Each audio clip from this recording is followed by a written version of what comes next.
The OK Junior final in the second round of the Champions of the Future Euro Series. Lewis Werrell and Alfie Slater from Christian Kostoya and Jack Eilif, Jindra Peschel and Oleksandr Bondarev, Zach Drummond and Noah Wolf, Elliot Kaczynski and Filip Osala from Jacopo Martinez and Dries van Langendonk, Tibor Ramekes and Gabriel Königan from Tiziano Monza and Salim Hanna, Lev Krutelov and Arjan Kraling from Marcus Shilkunas and David Kozma, Scott Lindblom and Matt Corby, Tijn Saleh and Augustus Toniolo, Andy Consani and Louis Cochet from Roman Kamyab and Ludo Busso, Nicolas Schaufler and Marianito from Matthias Orjuela, Kimi Tani, Moreno Doroca, Alpak Soy, Tobias Chisenyi and Luna Flusha taking her place in the final space of the grid. It's a packed grid of 36 karts, 18 rows in total, and the first time we're actually going to see the drivers race on wet conditions. And this brings up the question, is local knowledge going to shine through in this final? Remember, your driver, the local driver, Jindřich Peschel, who starts this one on the third row of the grid, will be one to keep an eye on. And crucially, he starts on the inside row as well. He'll have the run in towards turn one as well. This is going to be an interesting final. Stay tuned because we're about to get a, well, roller coaster of a race underway. You just saw Joanna Falsao and Gonzalo Planta, who are in race control, looking after things. It's going to be a bit tougher, I think, in the wet conditions. And now we are starting to see those rooster tails come off the tyres in various points of the course, but it's not circuit-wide. It's not circuit-wide. I say the track everywhere is completely soaked. But like you say, yeah, where the track just dips down and drains away quicker than in some other places, yes, you are seeing some slightly drier sections, but I will confirm that it is completely soaking absolutely everywhere. There is no dry line whatsoever. And the rain is still coming down, and it's going to, it looks like it's going to get heavier through the course of the race as well. So by the time the checkered flag falls, these are absolutely perfect conditions for these tyres. But certainly for the first 3 or 4 laps, they're actually going to struggle at certain points on the circuit. Most of the circuit, they'll cope okay, but there are going to be 2 or 3 parts of the course where there's not quite going to be enough standing water to go through the tyres. And that's where things are going to get a little bit trickier off the start. So they have to be very careful about that in the opening lap. But the drivers are now in their positions, are in their tram lines. They're going to come through together. Hopefully they will keep their positions as they come onto the straight. It looks to me, though, as though not enough of them are going to be in position. We are racing. Off we go. Lewis Werrell gets the start. Kostoya goes into second place behind him. So off they go to the first corner. Third position, Alfie Slater slots in nicely. Has the rest of the field managed to make through without incident? So far, so good. They come through the first couple of hairpins and into turn 4. This is where things are going to start to get tricky. Everybody has no experience of these cars. And a spin from Ramekes. Ramekes has gone around, and it's caused a chain reaction. But Tibor Ramekes, the man who dominated in Valencia, has gone around, and it's triggered an absolute chain reaction. I'm not going to lie, half the grid's involved in that one, where you could call literally all the way down from about Van Langendonk all the way down. Tibor Ramekes is there.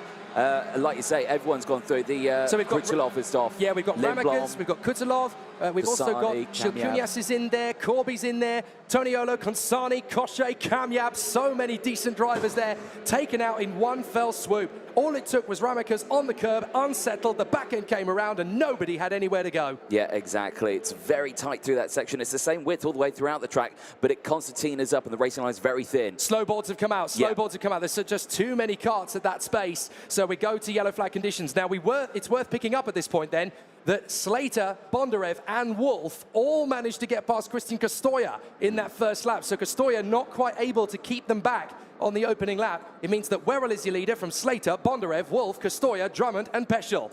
Yes, indeed. Peschel dropping down in the order. You can see him there in the Formula K, just a backer shot. Looking down at his kart there, they're just a gaggle of drivers, just all devastated to be out in this final so early on. And, you know, you could just imagine the wet conditions, the spray coming out. You saw the replay of the start there, the spray that was coming up off the carts. You could barely see anyone in the mid-pack backwards. Here is a replay of the start. Look at the spray there. You can't even see the grid as they're going down in towards turn 1, and it's very fast through there. So committed still, even in these wet conditions. Now, look about in the middle of the pack to where Bondarev, not Bondarev, sorry. There it is, so Ramekes, he went over the curb, and that unsettled the weight transfer of the car. And just nowhere else for anyone to go. Yeah, pirouetted around, and obviously once you're facing the wrong way, you can't make much of a concession for anybody. And 9 drivers involved in that one. Ramekes, Krutelov, Shilkunas, Lindblom, Corby, Toniolo, Consani, Cochet and Kamyab all out of the race. Wow. Absolute disaster. And Ramekes was actually very lucky there because he got pitched around, but then he ended up going airborne. He could have rolled that.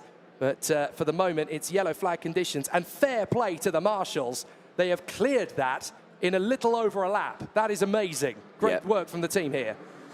Indeed. As the rain continues to fall, then we go on to lap number 3. Now 2 laps completed under the yellow flag conditions. Well, and we need to talk about the drivers that have made the best gains from this. Okay, yeah, let's do that. So Bondarev's made up 3, so has Monza. Tame Soleil has made up 9. Remember his disaster at the end of the superheat? Well, now he's back in contention in 14th. Schaufler made up 14, so too did Alpak Soy. Kimitani up 10, Szczęsny up 11, and Garcia and De Roca up 8, while Flusha has come up 9, obviously because of the 9 that retired. Yeah, had the best view of that one. There's a look at that incident again. See, watch Ramakers. Yeah, he's on that. Look at that. Tons of that inside curb, yeah, and then it just spins. So that is, again, just that thin racing line. Thought if he tried to stay on the circuit, he would have just collected and probably had that accident still, even though he wouldn't have gone on the curb. So just one of those moments. Yeah, unfortunately, you can't really throw the blame at any one driver there. Just a chain reaction of an incident. And I'm afraid poor Timo Ramakers spins the kart and everybody's got nowhere to go. So this time around, they're going to come off the final corner. Werrell and Slater are backing up the pack so that they can come off the final turn, and we are going to go racing. It's green, green, green, green as we race again here at the steel ring. Werrell, Slater, Bondarev, Wolf, Costoya and Drummond, and already Bondarev looks pretty hungry in his bid to try and get past Slater. He drifts a little bit wide. As a result, he's going to have to try and get back on terms with Slater, which has happened already as Slater was a tiny bit tentative on the way through the chicane. Everybody's still battling away. Good conviction there for the CRG in the middle of the pack, trying to make a mistake or Lunge two. There for second. Sorry, is down the inside. Bondarev for P2. Wolf tries to follow as well, and now Slater tries to fight back. Bondi goes wide. Now it's 3 wide, and now back down the inside goes Alfie Slater. Retakes second place. Bondarev, unfortunately, wasn't able to hold on to that one. Another kart stopping. It looks like it's the number 10. It's the Tony car. Is that Kaczynski? I think it could be. It is. It's Kaczynski. Kaczynski for the Ward Racing team out of this race. Bondarev's come back into second. Wolf is now third in front of Slater, but Kaczynski, who was in the top 10, looking strong, he has come off the road. Well, drama all the way throughout this field so far. We've lost some really high runners in this one and potential winners even. Well, they go back across the start-finish line. Look at the gap that Werrell's got now. It's about 0.8 of a second from Bondarev with that battling that we're having. But who is the faster of the two? Crucially, Bondarev was faster in sector 3, but overall, Werrell was the fastest driver that lap. We've had a problem for Peschel. He's gone down to 16th place, so he's had worries. I wonder if it was Peschel that ended up being part of the Kaczynski retirement. I don't know whether there was contact between them or not, but Peschel has dropped all the way to 16th behind Alpak Soy. Schaufler losing a place there to Salim Hanar. But certainly up front, the battle is raging as Werrell tries to get clear of Bondarev, and now the Paralins are going wheel to wheel as Martin Neze gets his run on Dries van Langendonk. Oh, wow, what a save that was as Drummond and Costoya battle for position, and it's Costoya that very nearly loses the Paralin completely on the exit of the hairpin. Yeah, indeed. Very, very tentative there on the throttle. You've got to be so careful because, like you say, this is a fast track in the dry conditions, and now it's where all the drivers have been so used to dealing with the dry conditions and going into these corners near flat out, and now they're having to deal with the drama of these wet conditions. You can see there how squirrely out of the corner it was for Lewis Werrell there as he plants his foot down on the throttle to get that Forza racing car down that main straight, and already that gap still not increasing. It's staying at 0.8 of a second. Bondarev, I've got a feeling, could be closing in here. The gap is about the same. The lap times, again, about the same, but Werrell, crucially, was still faster. So this is where Bondarev and Wolf actually have an advantage as we look at Joanna and Gonzalo in race control, working their craft. But Bondarev and Wolf actually have an advantage here because they're up the inside. That's going to be Dries van Langendonk making his bid. He gets through past the Paralin. So Dries van Langendonk trying to get himself back into a race-winning position, having had the problems earlier on. He's got past Costoya. Oh, Werrell! That's Werrell! Lewis Werrell's gone! The race leader, Lewis Werrell, has gone in very much the same way that Dries van Langendonk did in the superheat. Lewis Werrell's chances of victory are dead. What happened there? Is it a breakdown or was there coming together? I mean, it was 0.8 of a second in the lead, so one would suggest that it's a mechanical failure. I cannot believe it's happened twice in one day for Forza Racing. Oh, that is a disaster. They have pushed those karts to the absolute limit there, but crucially now, Bondarev leads the way from Noah Wolf. Alfie Slater now in third place. So really interesting here, and Bondarev, like you say, just driving away with it. He's had so much luck this weekend. I was just going to say, twice now, Bondarev has had a Forza Racing in front of him, and it's broken down, leaving him in front. It's like the parting of the Red Sea. Up the inside, Tame Soleil fighting back after the misery of the superheat, and here he comes. Tame Soleil gets past Tiziano Monza, and he goes up into 8th place. Watch out for Tame Soleil. There's another spin. Is it Schaeffler? It is indeed. Nicholas Schaeffler, the Austrian. What a shame. Oh, and that's uphill as well. He's going to find that really difficult to try and restart that one. I think he can count that one out. He's never going to get that one going again. What a shame. So now we've lost Kaczynski, obviously Lewis Werrell, and now we've lost Nicholas Schaeffler on the race restart. This is going to be a race of pure attrition, isn't it? Yeah, Schaeffler really trying to get that started there, and it's just not going to happen, and the marshals have to take it away off the track. So he is out of this final. Here's a replay of what happened to, is this Lewis Werrell? He lost it. Oh, it's a spin. He lost it on his own. Oh, my goodness me. Poor Lewis. Poor Lewis. He literally lost it on his own. He hit a wet patch at the wrong moment. And unfortunately, Lewis Werrell was the instigator of his own demise. You've got to feel for him. That is an absolute disaster. He's going to be feeling like Charles Leclerc at Paul Ricard, isn't he? Absolutely devastating. Or Vettel at Canada. Indeed. There we go. Dries van Langendonk then, the fastest driver on circuit, the driver who was the favourite going into this weekend, and of course his car had the mechanical failure earlier on in the day in the superheat, which saw him go from the lead. Now he's battling through the field once again, as I believe he's managing to get past Martinez. No, Martinez is still up ahead.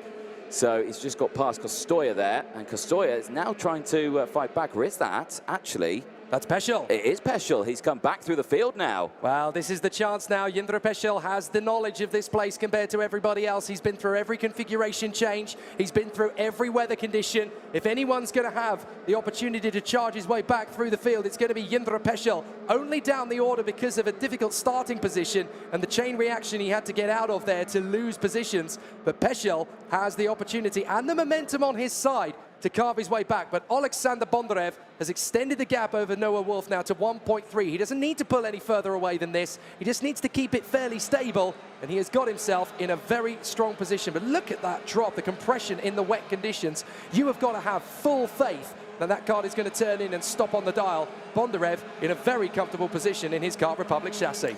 Yes, he is, scything away from the rest of the field. But in terms of the virtual championship, despite the fact that he is leading the championship, he would only end this weekend P4 in the standings. Werrell still holds on to that virtual championship lead by only 3 points from Ramekers. Well, two drivers who aren't even in the race. That's very true. Well, if you remember last time out at Valencia in the Champions of the Future, it was actually Bondarev that dropped down the order. There was a problem with his tyre pressures, and he ended up falling into the lower doldrums. But this win is going to put him right back into contention for the title. Werrell and Ramekers are still going to be first and second. The absent Stepan Antonov is going to be in third in the points. He's not here this weekend. No. So Bondarev is going to be the next championship contender if he takes the win. Exactly that. So action once again all the way throughout this field, and it never seems to disappoint, does it, the OKJ category? There's Lewis, there is Noah Wolf, sorry, in second place, and his pace is okay. He's breaking away from Slater, but he's not catching up We've to had another Bondarev. spinner. We've had another spinner. It's one of the Kart Republics that's come off there, and that's right up in the sharp end of the fray as well. I think it's David Kozma, is it? No, Kozma's carried on. It's his teammate. It's Arjen Kreiling. So the German has come off the road now as well. Very unfortunate indeed for Arjen Kreiling, as his teammate Bondarev extends the gap to Noah Wolf now to 1.8 seconds. He's pulled out half a second in a couple of laps, but Arjen Kreiling, very disappointing. He's now out of the race at the same place that Lewis Werrell went out. We have now lost 11 karts in this final. That's a lot for a final, isn't it? It really is. And, you know, the wet conditions really playing havoc here. And you got to think it's really shaken up the field, and we've lost so many talented drivers. Do you know what? It's more than that. It's up. It's up to 13 now because Schaeffler's gone, and so is Kreiling. Oh wow! So we're up to 13 drivers now have fallen. Nearly half the field has been wiped out from this final at the Steel Ring in the Champions of the Future Euro Series. Goodness me! This is dramatic in this final. And you know, the thinking all the races that we've had so far with only one retirement, two retirements. The final, they wait to the end of the weekend. Well, all it was one unfortunate moment for Ramicus. Let's have a look. This is the incident earlier on between Marianito. Oh. What a save. What a save that was from Marianito. I think that was Alpak Soy. Oh, that was Alpak Soy. Yes, it was. My apologies. And Alpak Soy is driving out of his skin at the moment because he's made up, get this, 25 places from the start.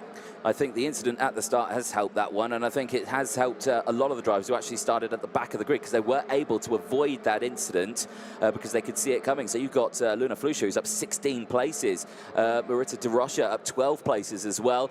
Kimi Tani, 15 places gained. Tobias Sosa there, 17 positions gained, up to P18. Same with Ojuela, 17 positions. Aksoy, like you say, 25. And Tame Soleil, 15 places. Some serious movers in this field. Yeah, Soleil and Aksoy are now in the top 10 fighting for the lower ends of the position. But now this is the battle for third. This is the battle for the final place on the podium.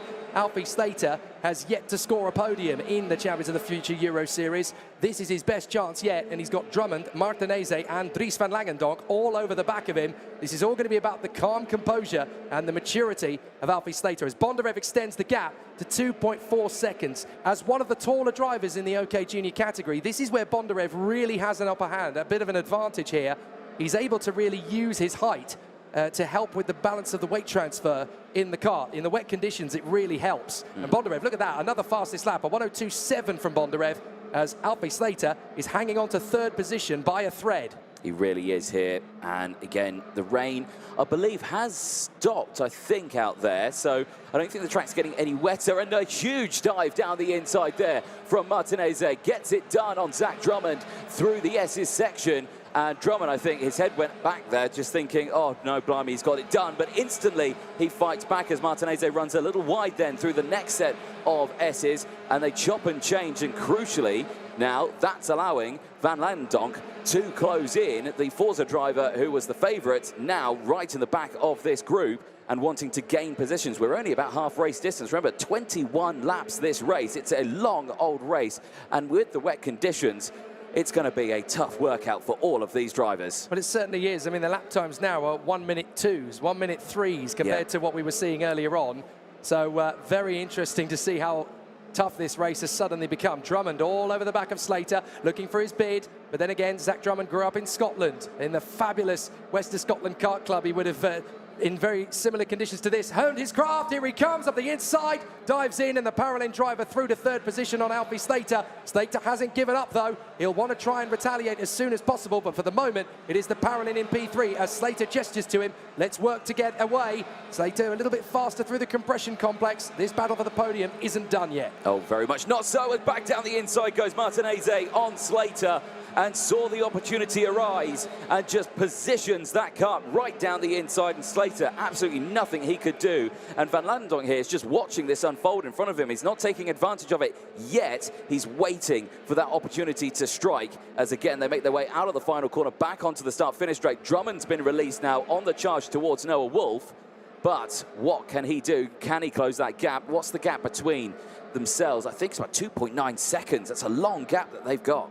Incredible to think that the top three drivers in the Euro Series point standings in junior are no longer running in this race. Stepanov didn't enter, Ramicus out, Werrell is out. So incredibly, Bondarev is going to catch up to them with a big point scalp. He'll only be 1 point behind Antonov, and he'll be 34 behind Werrell. There's the spin. That's how Werrell lost it. So devastating for him. And then there was Nicholas Schaufler later on as well. Not sure if that was from contact, as he was in the midfield. Oh, look at his head. Look at his head of Slater. Van Langendonk's got Slater. Yep, he's done him, and that was to be expected, to be honest, because Van Langendonk here, probably the hungriest of the drivers here to want to get back up into that top spot.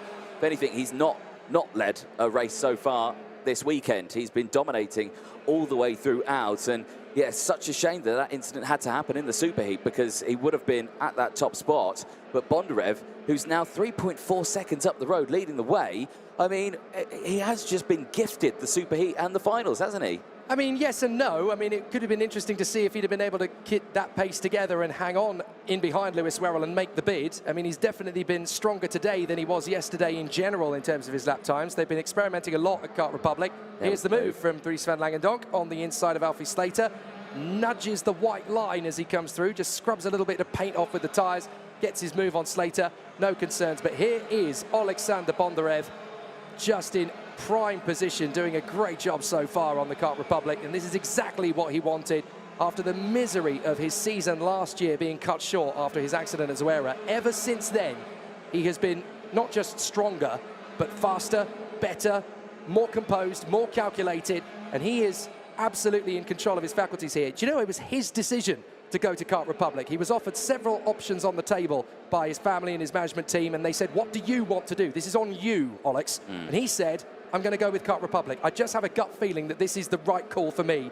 It certainly seems to be, doesn't it? Definitely so. He has been a force to be reckoned with throughout Europe so far this year, and well, this weekend in the Czech Republic at the Steel Ring International Circuit, he has really proven his worth here. They say leading now by 3.5 seconds from Noah Wolf. Zach Drummond still there in third place, is wanting to close that gap. The times now have just been pulled back a little bit. I think everyone now has just decided to calm down a little bit. Here is a little replay. It's precise. God, look at it, it's so perfect. Even with the back end stepping out. Right, yeah. He knows exactly where the car is going. He knows exactly what it's doing. And white lines really testing these drivers here, aren't they, on the exit of that corner. Look at that. You can see there the standing water, the little rivers that are going down, for it's draining the water from the higher parts of the circuit. And you really get those big puffs of water coming out and get onto those white lines, really testing the limits of that kart. Well, it just shows you where the fine line is, doesn't it, between success and failure in these conditions. It's literally a couple of millimeters, a couple of isotopes of pressure on the pedal. It is that much of a difference between success and failure, and it's so devastating for poor Lewis Werrell, who I really hope isn't going to take this to heart. He's been so strong over the weekend, and it's so easy in these damp conditions to lose the kart. I really would hope that he doesn't beat himself up about this. He's got to take the positives from it. He's been so strong over the course of the weekend. He's been there to fight for the victory. He deserved to fight for the victory. He wasn't handed to it on a silver plate. He had to roll up his sleeves and go get it. And he'll have another opportunity. This is just the first setback in a long road to the top. Exactly that. We're only round 2 of 5 in the Champions of the Future. We still go to Rodby, we still go to Cremona, we still go to Franciacorta this season. So there are plenty of circuits left in the calendar to claim back those positions. Like you say, he still leads the championship. Exactly. So, you know, he's still in a good spot here. He doesn't need to overly worry too much, but it's still not a nice thing. And the grandstands there, the view that they have got is probably one of the best. Right, here we go. This is for third position. Drummond, Martinez, Van Langendonk. Sadly, Slater has slipped away a little into the clutches of Tame Soleil. Probably just the tyres not quite working to the best of their ability at this point for Alfie Slater. It's a long learning curve, and Slater is under pressure now from Tame Soleil. The German is going to be all over him in the next couple of corners. But now, can Zach Drummond thwart the progress of Jacopo Martinez, who is now going to try and make his bid to get into third position? Martinez hunting down Drummond. He's coming from a fair way back, but he's got a fairly aggressive stance through the lines there. Down through the compression. Is Martinez going to get his chance? Soleil has got through on Slater. There's Tame Soleil into P6 ahead of Alfie Slater. Yeah, moves up into P6 now.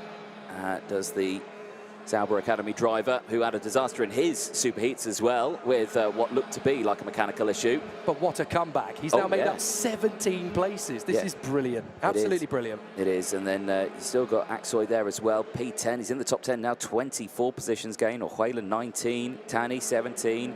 Again, so many drivers who have moved far up this order, obviously due to the fact that we have nearly lost half of the grid. So, you know, but still a fantastic effort from them nonetheless.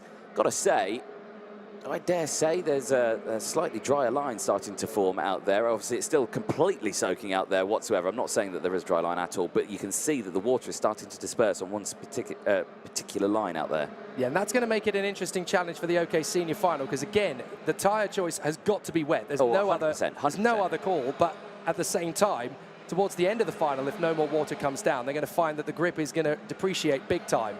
Now, Martinez stepping up the attack on Drummond. Drummond in the middle of the road, exactly where you need to place it to be defensive in the wet conditions. So Drummond still holding on here from Martinez and Van Langendonk. Van Langendonk still there to take the podium if these two were to tangle. He's in exactly the right position to make a little bit of an advantage as Oleksandr Bondarev goes on to the last lap. Yes, indeed. It would be nice for Van Langendonk to come away with a podium, you know, moving to a brand new team. you know, for this weekend and being so dominant as he's been, to come away with a podium, I suspect he'll be incredibly happy with that one.